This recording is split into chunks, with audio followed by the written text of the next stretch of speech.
जय जगन्नाथ सांग मैंने आज मु कुआड़े रेडी होकर बाहरी तो भिडियो आप लास्ट जाए देखिले निहाती भाव जानीपर।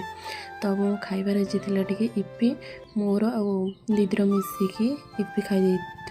तो इपी खाई आम बाहरी जाइलु समस्ते टे मार्केटिंग भी करार थिला। तो मार्केटिंग करू करू मत लगी भोक तो मुझे खाई टे दही बरा मु पूजा आ सानू खाई समस्त। तो दही पानी टे लास्ट पी देती।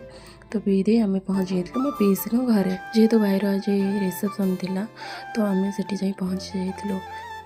बेदी किसी कर्म बाकी थिला चतुर्थी पिंड जहाँ कहते तो से सब होता। तो आम किसी खाई नु टे देखी चलू खावाई खाइबार खाई भात भात डाली खाई रिसेप्शन स्टार्ट भी हो जाइला।